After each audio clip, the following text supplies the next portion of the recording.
Oke, jadi sebetulnya saya pakai itu ya Google Google-nya saya coba pakai record tapi kok nggak ada suaranya, makanya saya tadi berpindah ke apa Zoom ya. Berarti kalau yang Google Meet itu bisa nggak pakai waktu ya. Cuma pada saat saya record kok tidak ada suaranya, makanya saya ubah ke sini. Gitu ya. Oke, nggak apa teman-teman ya. Jadi kita lanjutkan lagi ini. Jadi sampai di apa? Sampai di sini ya. Ya, oke, bentar. Ya, jadi kemarin ada barang yang memang bebas ekspor, ada yang dibatasi, ada yang dilarang. Kalau bebas itu berarti tidak ada ketentuan khusus ya. Semua orang boleh ekspor dan tidak ada perizinan khusus. Ya, bebas. Akan dinamakan barang yang bebas ekspornya. Tapi ada barang yang dibatasi. Kalau barang yang dibatasi ini biasanya ada ketentuan khusus yang harus kita kita harus buat, kita harus urus, misalkan izin-izin tertentu ya. Ini biasanya barang yang dibatasi. Kalau barang yang dilarang ekspor, maka barang yang benar-benar tidak boleh diekspor.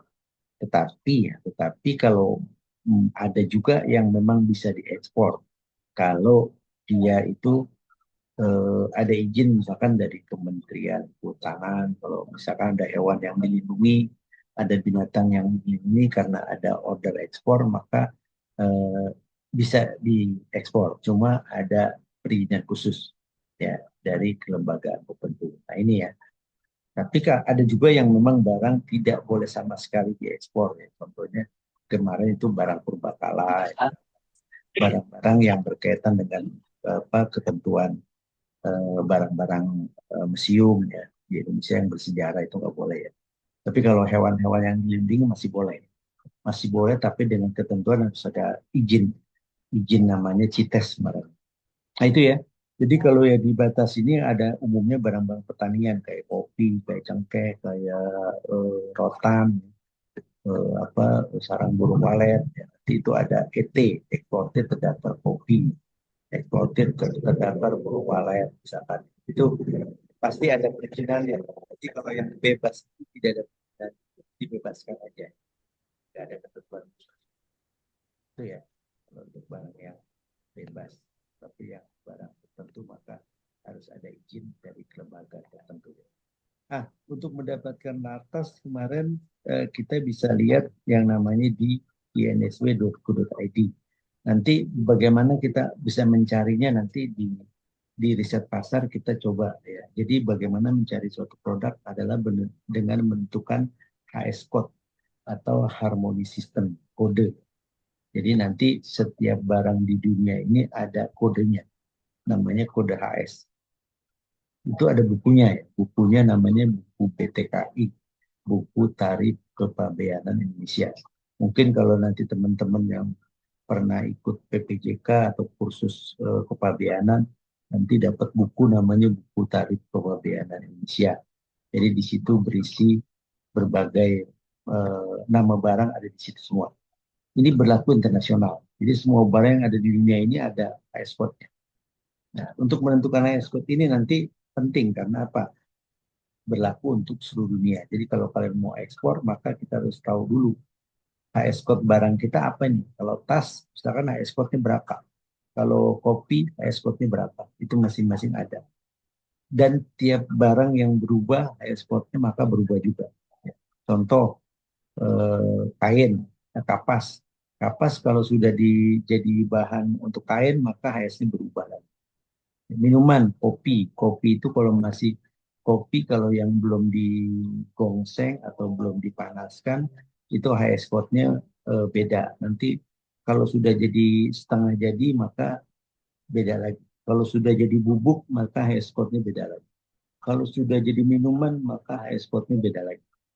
Jadi harus dipahami bahwa kita sebelum mengekspor harus tahu dulu kita punya barang ini HS code-nya berapa. Ya. Oke, nanti kita bisa lihat di INSB tadi, insb.go.id. Ya. Nanti kita coba cari, nanti saya kasih tugas untuk teman-teman bagaimana mencari produk yang kita mau ekspor ya. Gitu. Oke, jadi untuk persiapan dalam memulai ekspor ada persiapan administratif, ada persiapan legalitas, ya, ada fisik barang, ada persiapan operasional. Para operasional ini nanti kaitannya dengan bagaimana kita sekarang belajar ekspor. Ini kita masuk operasional ya. Kalau persiapan administratif ini biasanya menyangkut bidang administrasi.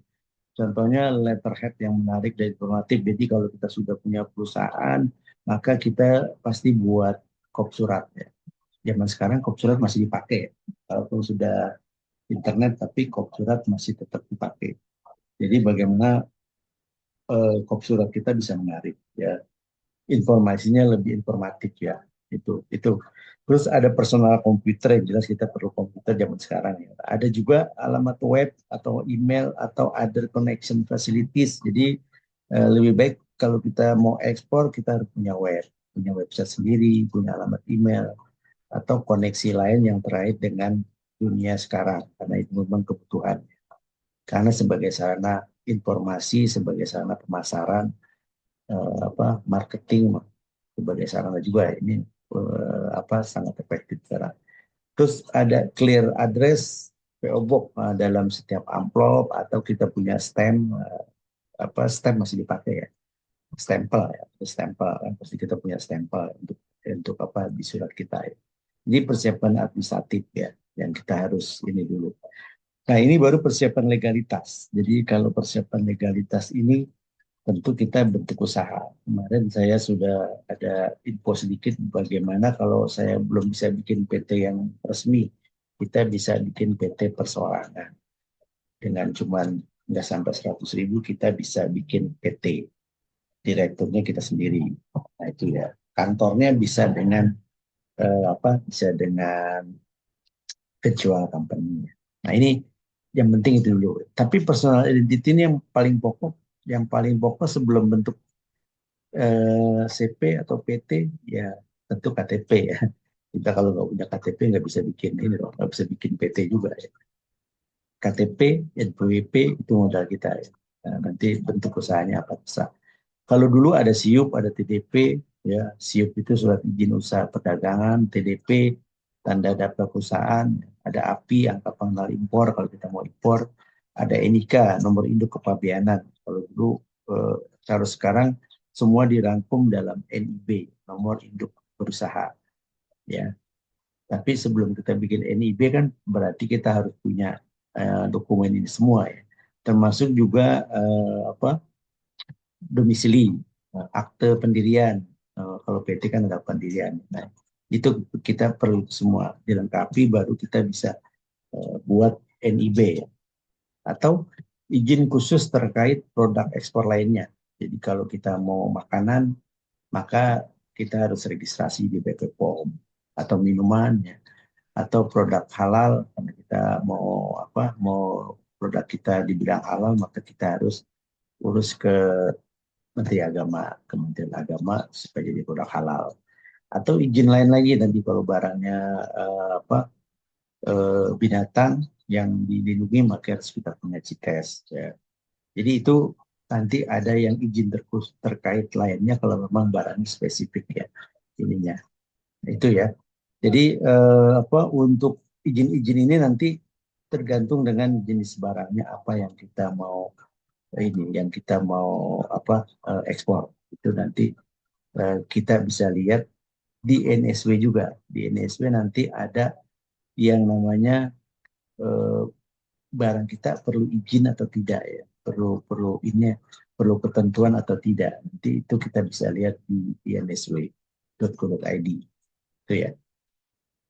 Nah ini persiapan fisik barang. Jadi persiapan fisik barang kita sudah punya kontrak dengan, kalau kita nanti ada bikin kontrak, kita maka bikinlah satu kontrak ya. Nah di praktek hari ini nanti saya tugaskan ngisi invoice ya.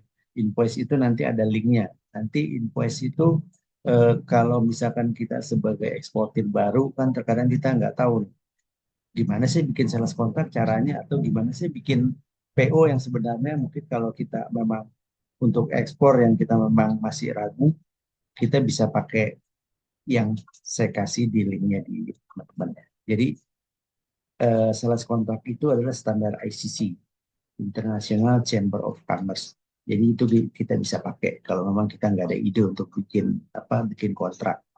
Tapi kalau memang kalian punya di perusahaan ada ini pengacaranya kan pasti bisa bikin gitu. Tapi kalau yang masih baru kan UMKM mau ekspor, saya belum tahu nih Pak bikin sales kontrak seperti apa. Ambil aja yang saya kasih linknya. Jadi itu yang buat adalah formatnya dari ICC. Jadi kalau kita ada bermasalah, mereka akan bantu karena kita bikin standarnya pakai standar mereka punya ya, ICC. Oke, terus kontrak brosur tiap komoditi. Jadi pasti kita harus siapkan brosur. Kemudian sekarang brosur kan bisa dalam bentuk soft copy atau hard copy ya. Nanti kita bisa ini. Terus juga daftar harga. Daftar harga ini penting juga karena kadang-kadang si konsumen kan minta harga. Tolong dong saya mau beli barang you tapi tolong saya kasih harga dong. Tolong bikin penawaran dong. Nah, penawaran ini kan nanti mencakup harga. Jadi kalau bisa kita sudah siapkan harga, karena harga nanti menentukan pelayanan kita. Nanti di incoterm nanti kita kasih harga apa FOB atau CNF ya, atau CFR ya. Nah itu biasanya si pembeli pasti minta, tolong dong buat saya harga FOB kamu berapa, tolong buat saya harga CIF kamu berapa. Jadi kita sudah punya patokan supaya cepat ya, karena mereka biasanya kalau minta itu cepat ya. Contoh barang pun ini kita harus persiapkan. Contoh barang ini kemarin kan kalau tiba-tiba si buyer minta untuk dikirim contohnya, maka kita nggak harus kirim. Tapi kita harus pertimbangkan barang kita harganya seberapa. Apakah kita mau cover semua gratis? Tapi kalau memang nggak gratis, kita harus ngomong bahwa ini barang kita nggak free loh, bayar. Mungkin bayarnya bisa setengah harga. Terus bagaimana biaya pengirimannya? Kalau di luar negeri kan mungkin kalau pakai DHL atau FedEx kita bayar dalam bentuk dolar, maka mungkin memakan cost juga ya. Itu biasanya kita tentukan juga. Ini kalau kamu minta sampel, oke lah sampelnya free, tapi ongkosnya kamu yang bayar. Atau sampelnya minimal 3, selebihnya kamu bayar. Ongkosnya juga kamu bayar. Karena kalau nanti ada bayar yang minta kita 5 orang, kita kirim lima-limanya, duit kita habis untuk kirim sampel aja. Kalau dia jadi, kalau nggak jadi kan kita rugi ya. Jadi kita harus terus terang sama mereka. Kalau memang harus bayar, bayar. Tuh, nggak usah malu-malu. Dia nggak ada istilahnya, jadi kita harus bilang. Nah, kalau untuk bayar pun mereka nanti biasanya misalkan, oke, saya minta sampel kirim pakai DHL, kirim pakai FedEx. Nanti ongkos yang bayar saya. Biasanya mereka nanti kirim nomor akunnya. Jadi misalkan, oke, saya punya DHL nih, tolong kamu kontak DHL Jakarta, ini sebutkan nomor akun saya di DHL. Jadi nanti kita tinggal kontak DHL, nanti DHL biasanya minta, ini bayarnya apa? Nah, bayarnya di sana ya Pak. Bayarnya kolek namanya. Jadi kita bilang sama DHL, ini pembayarannya kolek ya. Jadi ditagihkan ke si pembeli. Nah, nanti biasanya DHL minta, coba nomor akunnya nanti dia cek sama dia. Kalau nomor akunnya aktif, oke Bu, bisa dikirim. Biasanya langsung kita bisa kirim ke dia. Atau mereka pick up. Nanti yang bayar si pembeli. Gitu ya. Jadi mereka punya akun biasanya kalau untuk pakai kirim kurir. Karena mereka sudah terbiasa kalau minta sampel. Jadi kalau kita tagih pun mereka nggak aneh. Itu ya. Terus ini persiapan operasional ya. Jadi persiapan operasional ini ya ini nanti yang kita belajar. Bagaimana kita belajar proses bisnis prosesnya ekspor bagaimana, terus peraturan-peraturan yang berkaitan dengan ekspor. Biasanya kalau di negara tujuan itu seperti apa, di Indonesia seperti apa kan mungkin beda. Prosedur di Indonesia dengan prosedur di Malaysia mungkin beda. Kalau sudah kirim ke Malaysia, kira-kira di sana ada aturan apa sih? Ya. Jadi bisa berbeda ya. Contohnya mungkin yang paling simpel kalau kita kirim barang ke Asia kayak Jepang, Korea, ya, maka biasanya berkaitan dengan packing. Biasanya mereka pengirimannya nggak boleh pakai palet, harus pakai karton. Ya. Karena kalau pakai palet pasti kita akan ditolak ke sana. Itu dari segi packaging. Mungkin kalau dari segi makanan, misalkan kalau di Jepang atau di Korea, mereka tidak boleh makanan itu mengandung yang namanya mecin atau bumbu-bumbu tertentu yang mereka tidak boleh. Nah, maka kita harus ikutin. Karena kalau kita nggak ikutin, kemungkinan barang kita bisa eh, terkendala di negara tujuan dia. Prosedur ekspor juga, bagaimana prosedurnya termasuk ini tadi. Strategi dan kebijakan ekspor ini lebih ke bagaimana kita mempelajari nanti strategi apa saja sih yang kita bisa lakukan kalau kita melakukan ekspor. Kebijakan juga itu di dalam pemerintah kita kan ada kebijakan ekspor. Apa aja sih kebijakan yang dikeluarkan oleh pemerintah terhadap ekspor kita, apalagi di sana seperti apa. Ini kita harus belajar juga. Salah satunya di apa di pelajaran ekspor itu. Nah, ini persyaratan untuk barang yang bebas ekspor. Jadi kalau kalau kita memang kategori barangnya bebas ekspor, maka ketentuannya lebih mudah ya. Ketentuannya kalau perorangan nanti kita punya NPWP atau dokumen lain ya kalau kita punya PT perseorangan tadi ya. Karena kalau lembaga usaha maka kita harus punya NIB, NPWP. Nah, kita perorangan pun bisa bikin NIB. Nanti kalau memang sudah lengkap kita bisa beralih ke NIB, lebih lengkap lagi, lebih luas. Nah, ini kalau yang dibatasi ekspornya. Jadi kalau kita masuk kategori ekspor yang dibatasi, ya, maka ketentuannya seperti ini. Ya, NIB, NPWP, terus ada persyaratan pengaturan jenis barangnya, berupa pengakuan eksportir terdaftar atau ET tadi ya, ada ET kopi, ada ET cengkeh. Terus ada ini persetujuan ekspor nanti di PEB. Ada laporan surveyor. Laporan surveyor ini contohnya apa ya? Contohnya produk tekstil ya. Tekstil kalau tekstil di sini ada juga ya. Jadi kalau barang-barang tertentu nih ada yang minta laporan surveyor. Jadi pada saat kita mau ekspor, maka barang tersebut harus disurvei dulu. Jadi sebelum berangkat kita mengundang lembaga surveyor. Kalau dulu surveyor Indonesia. Surveyor Indonesia dulu yang melaporkan kalau kita mau berangkat mereka mencatat mendokumentasi membuat dokumen bahwa barang kita benar-benar sesuai dengan yang diminta oleh pembeli. Jadi si pembeli aman. Kenapa? Karena barang kita yang dikirim sudah pasti benar. Ya. Artinya karena barang kita diperiksa oleh surveyor. Nanti surveyor itu bikin yang namanya surveyor report nanti dikasih ke si pembeli. Oh, si eksportir bener ya dia kirim barang misalkan 100 unit. Oh ini barangnya 100 unit kita udah cek ya. Labelnya udah sah udah semua. Jadi si importir dapat informasi sebelum barang itu diberangkatkan oleh surveyor tadi. Ini namanya lembaga surveyor. Kalau dulu survei Indonesia ya, cuma satu, tapi sekarang banyak. Ada surat keterangan asal. Nah, ini adalah COO, Certificate of Origin.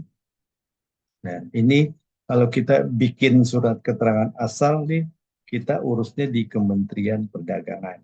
Ya, di Kementerian Perdagangan nanti kita buat surat keterangan asal barang atau Certificate of Origin. Ini manfaatnya apa? Manfaatnya kalau Indonesia punya perjanjian free trade agreement misalkan dengan negara tertentu, maka surat keterangan asal ini bisa sebagai untuk pembebasan atau pengurangan biaya masuk di sana. Kalau fasilitasnya pembebasan biaya masuknya nol, maka si importir tidak perlu bayar biaya masuk. Begitu juga kebalikannya. Kalau kita impor dari negara Malaysia, karena sudah ada free trade agreement antara ASEAN, maka kita di sini biaya masuknya nol. Tapi dengan syarat kita menunjukkan Certificate of Origin atau CO. Jadi CO ini nggak bisa dianggap ringan. Artinya kalau kita misalkan ekspor, kita ekspornya ke Singapura nih ke Malaysia, maka COO ini jangan sampai telat. Jangan sampai telat kita kirim ke pembelinya. Karena kalau telat kenapa? Dia bisa bayar biaya masuk. Harusnya dia bebas karena kita kirim CO-nya telat, akhirnya dia mengeluarkan barangnya harus bayar biaya masuk. rugi kita. Nanti ditagih lagi sama si pembeli. Oh, gara-gara lu kasarnya gara-gara lu kirim barang ke gua telat, kirim apa CO telat, gua harus jadi bayar biaya masuk. Kalau biaya masuknya kecil, kalau biaya masuknya 10 juta, 20 juta, berarti kan kita harus gantiin karena keteledoran kita. Dan dia nuntut dong pasti ya. Jadi kita rugi, harusnya kita untung jadi buntung ya. Ini kelihatannya simple ya. Kelihatannya apa nggak begitu ini tapi efeknya bisa rugi kira-kira ini. Itu ya surat keterangan. So, kalau tidak ada perjanjian antara dengan free trade agreement negara negara tersebut, maka surat keterangan asal ini sebagai pemberitahuan bagi si importer di negara sana bahwa ini memang barangnya dari Indonesia loh asalnya. Ini asalnya benar dari Indonesia bukan dari negara lain. Itu sebagai surat keterangan asal makanya dibilangkan surat keterangan asal, surat keterangan asal barang. Nah, itu untuk mengajukan sebagai eksporter daftar kita bisa masuk ke Inatred kemendak.go.id atau nanti kita kalau untuk bikin NIB kita bisa masuk ke OSS ya, oss.go.id. Nanti ini semua serba online, semua serba online. Pengurusan semua serba online.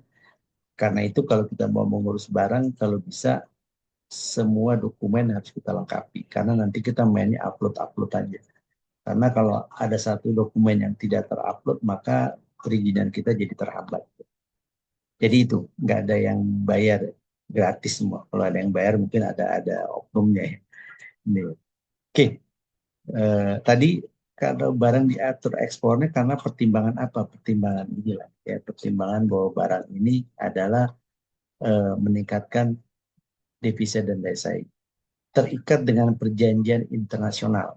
Jadi karena itu barangnya diatur ya. Terus kelestarian alam. Jadi kalau tadi kelestarian alam kalau ada barang-barang tertentu yang di Indonesia hampir punah maka harus dilestarikan. Diatur ekspornya supaya di Indonesia nggak hilang. Terus juga bahan baku kalau memang ini diperlukan di Indonesia ya kalau bisa jangan diekspor semua lah. Di Indonesia harus punya tersedia juga jangan sampai kita kekurangan. Gara-gara diekspor semua maka barangnya di sini kita di sini nggak ada ya. Oke ya, ini tadi mengenai sales kontak tadi sudah saya jelaskan. Jadi sales kontak itu adalah persetujuan antara penjual dan pembeli yang merupakan follow up dari PO yang diminta oleh importir. Jadi PO itu juga kedudukannya memang kuat. Tapi kalau mau lebih kuatkan lagi ada dengan sales kontrak. Ya, apalagi kalau ordernya rutin, maka kita buat aja sales kontrak gitu ya. Tapi kalau cuman case by case bisa juga pakai PO ya.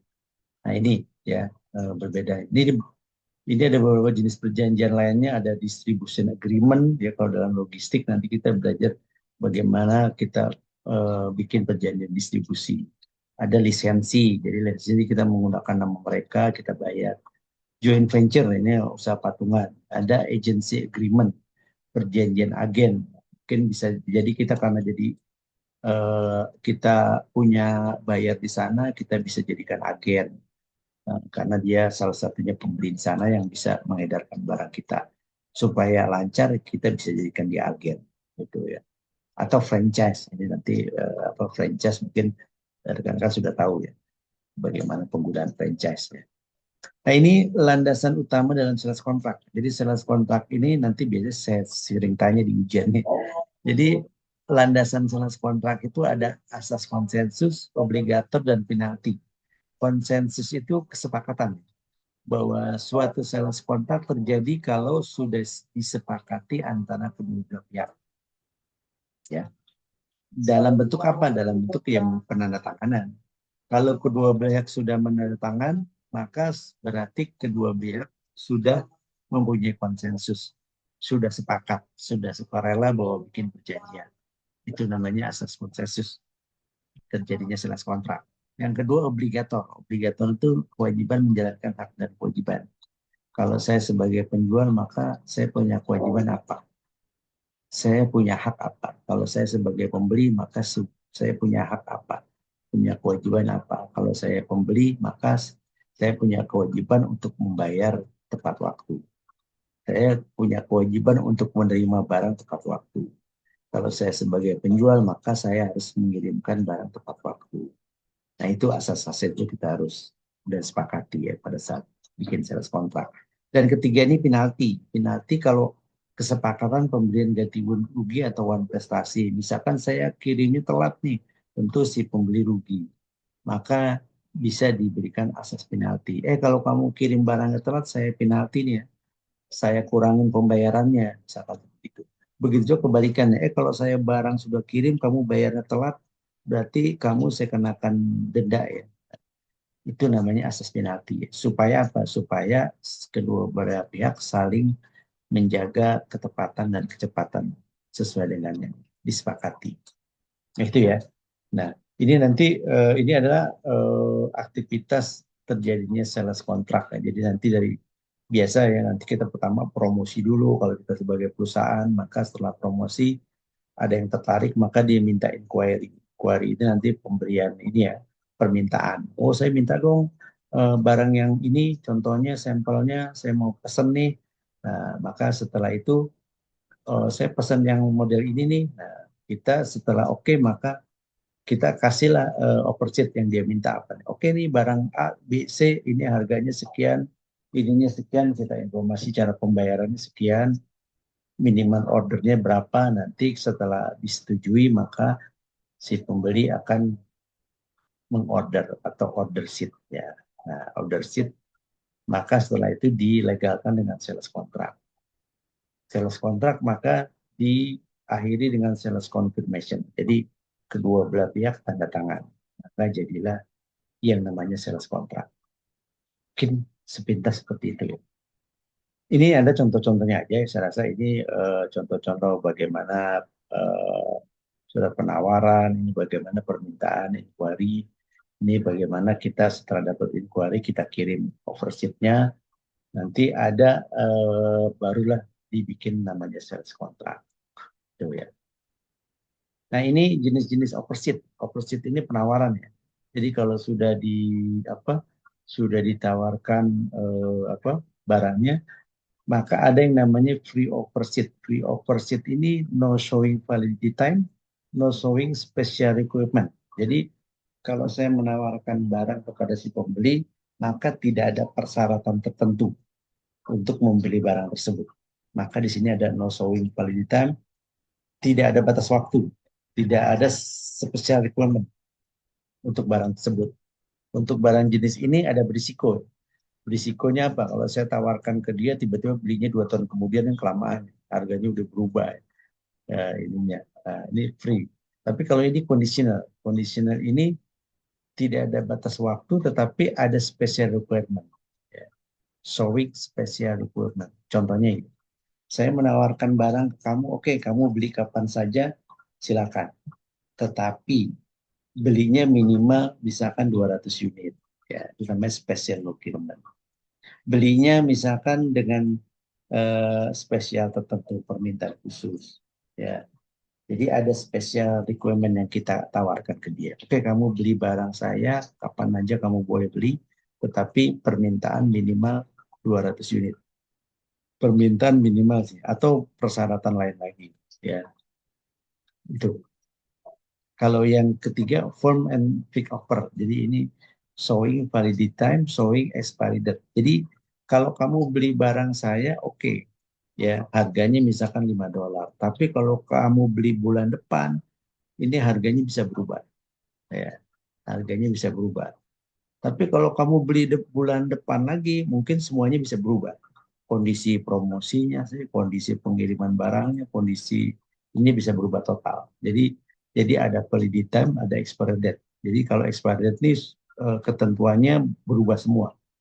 Kalau validity time ini batas waktu aja. Jadi, oke, kalau beli minggu depan maka harganya kemungkinan bisa berubah.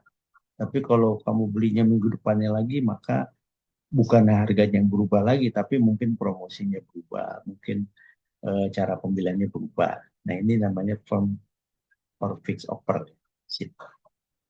Itu ya. Nah, oke, ini yang nanti di belakang ada contoh ininya ya, soalnya. Soalnya seperti ini nanti teman-teman ambil sales kontraknya di download aja di sini. Nanti diisi ya. diisi sesuai dengan soal yang ada di sini. Ya, nanti kalau memang isi aja semampunya. Nanti pada saat pertemuan bisa kita bahas lagi ya untuk pengisiannya. Ya, ini adalah contoh sales kontrak, format sales kontrak yang sudah standar internasional dari ICC ya. Jadi nanti kalau rekan-rekan bingung bikin sales kontrak seperti apa, pakai aja ini untuk sebagai acuan ya. Tuh. Oke, ini ada nanti proses-proses sales kontrak ya. Jadi nanti di sini inquiry, kalau inquiry ini masih sedikit ya. Kalau inquiry ini baru minta deskripsinya, kualitinya, delivery time-nya kapan. Tapi kalau saya sudah tawarkan, ini loh saya tawarkan barang saya, maka ini sudah lebih besar lagi ya. Artinya sudah ada description of good-nya, nama barangnya apa, kualitasnya, harganya, destination-nya, kirimnya kemana, delivery time-nya, ya, batas waktunya, term of payment-nya, nanti kita bahas term of payment-nya, validity time-nya, batas waktunya, sudah ada sampel, sudah ada sampel. Nanti kalau sudah mulai meningkat lagi ya ke apa ke mau ke sales kontrak ya, maka dia akan lebih banyak lagi, ada persyaratannya. Apalagi kalau sudah sales kontrak, maka tentu isinya lebih banyak lagi, lebih lengkap lagi. Sampai ke force major. Force major itu adalah kedudukan kalau kita misalkan saya kirim barang tiba-tiba ada bencana alam. Terus siapa yang mau menggantikan? Siapa yang mau menanggung? Ini dituliskan dalam force major. Ini biasanya kalau di akhir di akhir perjanjian atau sales kontrak. Sales kontrak ini ada perkataan bahwa segala sesuatu yang terjadi di luar kehendak kita maka akan diselesaikan secara kekeluargaan. Misalkan saya sebagai eksportir sudah kirim barang benar-benar tiba-tiba di tengah jalan ada badai, ada bencana alam, maka si pembeli nggak bisa nuntut kita dong. Oh, barang saya nggak nyampe nih, saya minta ganti rugi. Wah, nggak bisa juga, kan saya udah kirim bener. Ternyata di tengah jalan ada bencana alam. Maka disinilah force major yang berperan untuk ininya. Itu ya. Jadi ini nanti lebih lengkap lagi ada description of good-nya, nama barangnya, kualitasnya, destination-nya kemana, delivery time-nya, jadi kapan dikirimnya, ada term of payment, bagaimana cara bayarnya, terus ada validity time-nya, ada sampel, ada packing and marking. Packing ini kemasan, ya. Marking ini tanda. Jadi kalau dalam suatu kemasan kan ada tanda-tanda ya. Tandanya apa nanti kalau kita sering lihat tanda, kalau contohnya apa ya? Eh, Kalau kita lihat ada gambar gelas ya di packingnya, maka pasti kita sudah tahu bahwa ini pasti barang pecah belah. Itu tanda, marking. Kalau itu barang berbahaya, maka ada gambar tengkoraknya ya. Jadi tanpa kita lihat dalam barangnya pun kita sudah tahu karena ada markingnya, ada tandanya. Ya. Shipment termnya, ya. Shipment termnya ini ada parsial atau tidak. Jadi pada saat dia booking pesan ke barang ke kita, apakah kirimnya bisa parsial atau tidak. Jadi parsial itu sebagian. Misalkan ordernya 300.000 unit. Wah, saya nggak bisa kirim langsung 300 nih. Bisa nggak kirim dua kali, 150, terus nanti 150 lagi. Nah, itu namanya parsial. Ya, jadi boleh atau tidak. Tapi kalau si bilang, oh nggak boleh, harus kirim 300-300-nya, berarti saya kirimnya adalah 300 langsung. Oh boleh kirim dua kali, misalkan pertama 200, nanti terakhirnya 200, maka itu parsial maksudnya ya.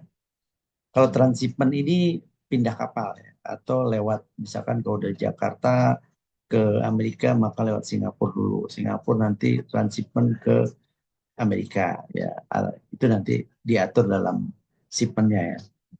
Flag bearer ini bendera kapal itu berbendera apa? Vessel Egg ini usia kapal. Usia kapal ini biasanya apa? Ditentukan biasanya untuk negara-negara tertentu ya. Misalkan kalau kita ke biasanya Timur Tengah umumnya. Umumnya Timur Tengah, Mesir itu biasanya pakai persyaratan bahwa usia kapalnya tidak boleh lebih dari 20 tahun misalkan. Jadi kapal itu yang mengangkut barang kita, maka usianya tidak boleh lebih dari 20 tahun. Itu Itu biasanya kalau di LC nanti disebutkan. Ya, the vessel not only 20 years old, usia kapalnya. Kalau pesawat biasanya 10 tahun ya, dianggap masih layak. Kalau kapal laut bisa sampai 20 sampai 25 tahun. Kenapa dia pakai persyaratan itu? Karena untuk mengarungi lautan ke Timur Tengah itu ombaknya dahsyat. Maka diperlukan kapal yang benar-benar fit ya. Untuk persyaratan fit itu usianya minimal misalkan 20 tahun. Nah, untuk bagaimana kita tahu bahwa usia kapal ini kurang dari tidak lebih dari 20 tahun, maka kita bisa minta pelayaran untuk bikin surat keterangan.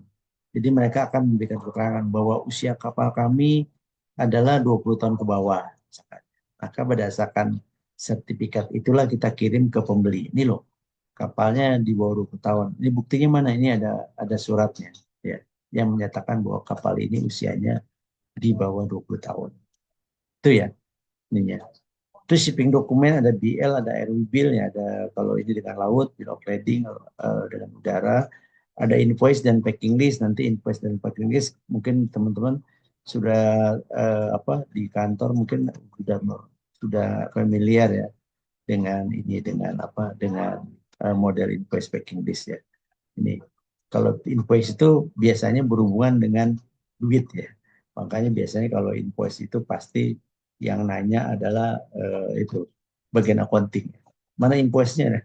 Mana ini? Kalau packing list biasanya gudang, orang gudang biasanya lebih ke packing list karena dia menyangkut dengan barang. Ya, itu ya. Inspection clause-nya tadi ya, kalau ada barang yang perlu diinspeksi ini inspeksinya apa? Atau juga ada barang yang kadang-kadang diperlukan fumigasi. Jadi kalau kita misalkan kirim kayu yang berkaitan dengan packing kayu, maka harus ada fumigasi. Fumigasi itu untuk mensuci hamakan supaya kayu itu tidak ada rayap-rayap. Yaitu biasanya apa? Kalau kita menggunakan packing palet atau barang kita berkaitan dengan tumbuh-tumbuhan kayu, maka itu harus ada bagaimana supaya karantinanya, di karantina hewan dan tumbuhan masuknya ya. Ya, kalau kita impor nanti ada karantina hewan dan tumbuhan. Itu ya. Ini adalah tahapan-tahapan sales kontrak secara umum. Ya, begitu. Mungkin sebelum saya akhiri, mungkin ada yang mau tanya. Teman-teman kalau ada yang tanya silakan. Masih ada waktu sedikit, 1 menit lebih ya. Mungkin ada yang mau tanya? Saya tunggu pertanyaannya. Jadi mengenai tugas sudah paham? Pak, Ya, ya, oh, silakan. Ya, saya ya. izin add Bapak di grup ya, soalnya tadi saya nanya teman-teman, Hmm, katanya belum ada grup, jadi saya buatin grup ya, hmm. Pak. Iya, ya, nggak apa-apa. Oh, jadi nanti saya Iya, saya saya lihat aja ya supaya ini. Oh iya, iya, sudah. saya udah add Bapak ya. Oke, oke, sip, sip. Oke, Oke, thank you ya, Pak. oke, oke. Terima kasih. Oke, jadi nggak ada yang tanya ya mengenai tugas ya. Nanti tolong kalau memang nggak ada tanya, nanti tolong diisi info sales kontaknya tolong diisi. Diisi berdasarkan soal ini, soal yang saya kasih. Jadi kerjakan aja dulu kalau nanti kita mau bahas di kelas nanti pada saat offline. Nanti ini dikumpulkan kalau sudah selesai diisi. Tapi bisa jadi nanti kalian kalau mau bahas di kelas ya di print dulu ya. Di print nanti kita isi atau di laptop langsung juga boleh ya. Teknisnya nanti teman-teman aja lah kayak ini. Gitu ya. Pak, sorry Pak, Silahkan. soal tugas boleh diulang sekali lagi Pak? Jadi, ini kan tugas ini nanti kalian baca dulu tugasnya. Ini kan Mister Sani ini sebagai eksportirnya kan. Dia menawarkan ke